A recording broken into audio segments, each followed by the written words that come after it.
Hace unos días terminé de leer Sueñan los androides con ovejas eléctricas de Philip K. Dick. Pero este video no va a ser una reseña normal. No les voy a hablar de la trama policíaca ni de la estética cyberpunk. Quiero hablarles de una crisis existencial que me dejó un nudo en la garganta apenas terminé de leer la última página. Siempre me ha costado descifrar a las personas y aunque racionalmente sé que dentro de cada uno de nosotros habita la capacidad de hacer el bien o el mal, este libro me obligó a cuestionar mi propia empatía. Y es que nos han enseñado que la capacidad de ponernos en el lugar del otro es lo que nos separa de las máquinas, de lo inerte, de la crueldad absoluta. Pero tras leer esta novela, me quedé pensando, ¿qué pasa si la empatía es en realidad un mecanismo de propaganda que la humanidad utiliza para justificar su propia crueldad? Hoy vamos a desarmar la obra de Philip K. Dick a través de los tonos grises de la decencia, de la barrera del silicio y de nuestro propio egoísmo biológico. Y es que racionalmente todos sabemos que en cada uno de nosotros habita la capacidad tanto de hacer el bien como de hacer el mal. Sin embargo, nos encanta operar en blanco y negro. En el universo de Dick, la premisa oficial del gobierno y de la sociedad es simple. El humano es el ser empático, el androide es el ser frío, incapaz de sentir. Pero cuando analizamos el comportamiento de los personajes humanos en la novela, esa frontera se disuelve por completo. Tomemos a Rick Deckard, el protagonista. Su trabajo consiste en cazar a los androides Nexus 6 que escaparon de las colonias exteriores y se esconden en la Tierra. Pero ¿cómo ejecuta su trabajo? Bueno, de manera fría, analítica y metódica. Deckard no ve personas, ve objetos bioluminiscentes que debe apagar para poder cobrar una recompensa que le permita comprar una oveja real y así encajar en la sociedad. Porque nuestro protagonista está obsesionado con encajar en la sociedad por medio de tener animales reales, ya que en este mundo los animales desaparecieron prácticamente y son como declarar tu estatus al tener uno real y no un androide. La sociedad humana en esta novela es profundamente cruel. Los humanos que sufrieron daños genéticos por el polvo radiactivo son catalogados despectivamente como cabezas de chorlito o especiales. Se les quitan sus derechos, se les prohíbe emigrar a las colonias espaciales y se les aísla socialmente. J.R. Isidore es uno de los personajes más puros de la obra y es uno de ellos. Los humanos sanos los tratan como basura. Entonces uno se detiene a pensar, si la empatía es el requisito indispensable para ser considerado humano, ¿por qué los humanos de este libro son tan espantosamente crueles y metódicos con los de su propia especie? ¿Por qué la empatía solo se activa cuando se trata de seguir un protocolo social, como cuidar a un animal electrónico en el balcón para que los vecinos no te juzguen? Pues la respuesta es que la empatía humana en esta obra se ha convertido en una herramienta institucionalizada. Ya no es un sentimiento genuino, es un examen que pasas para mantener tu estatus de superioridad sobre otra raza.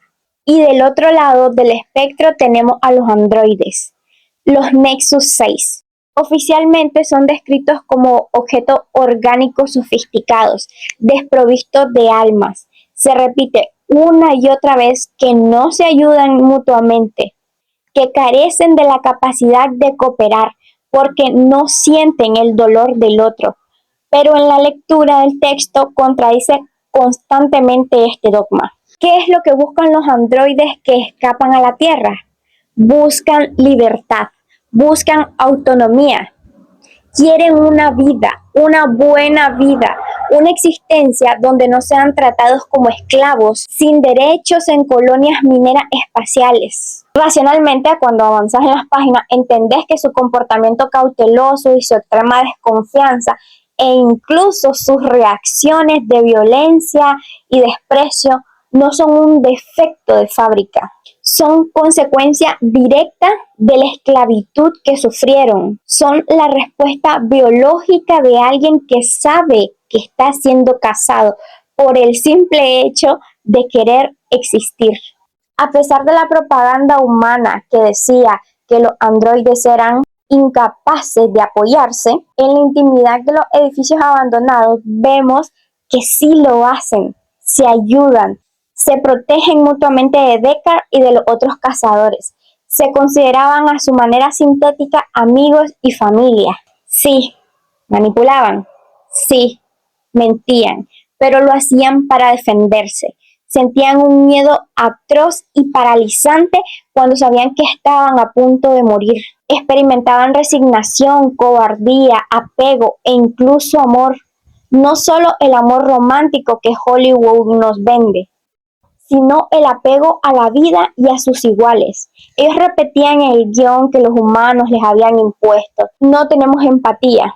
Se lo creían tanto que pensaban que eran fríos. Y sin embargo, sus acciones demostraban que eran capaces tanto de hacer el bien como de hacer el mal. Exactamente igual que nosotros. Y aquí es donde me gustaría regresar a las líneas de mi diario y poner las cartas sobre la mesa. Es que cuando estaba leyendo sobre estos androides, sentí un conflicto interno espantoso. Racionalmente, mi mente estaba del lado de los Nexus 6. Entendía su derecho a la libertad, justificaba su desconfianza, pero emocionalmente me costaba conectar con ellos. Sentí una distancia y en mi diario de lectura apunté esta pregunta que me costó formular. Y es que si el hecho de no ser emocionalmente capaz de conectar con ellos me hace menos humana. A ver, mis sentimientos suelen ser profundos todo el tiempo.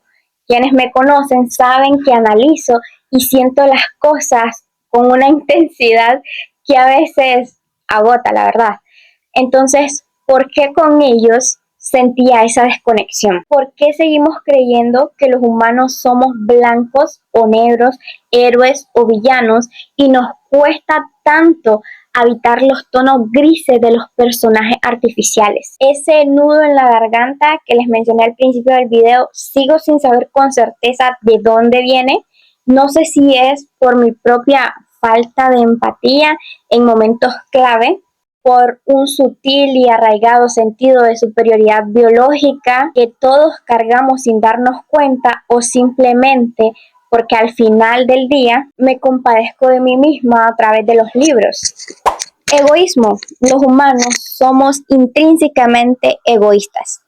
Creo que la clave de esta desconexión radica en algo físico, casi primitivo, y es que el hecho de saber que estamos creados con materiales distintos pone una barrera mental instantánea en nuestro cerebro.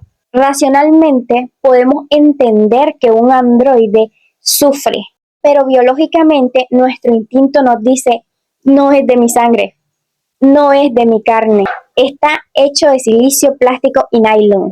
Y esa pequeña diferencia material nos vuelve incapaces de empatizar de manera genuina. Es una barrera mental que nos protege de nuestra propia culpa. Y si aceptamos que un ser creado en un laboratorio con materiales distintos tiene el mismo derecho a la vida y a la libertad que nosotros, entonces tenemos que aceptar que somos monstruos por haberlos esclavizados. Es más fácil activar el mecanismo de superioridad y decir: no sienten como yo, por ende no puedo destruirlos. Philip K. Dick nos plantea que el egoísmo es nuestra configuración de fábrica. Somos amables y crueles y bondadosos y despiadados y amorosos y destructivos, todo al mismo tiempo.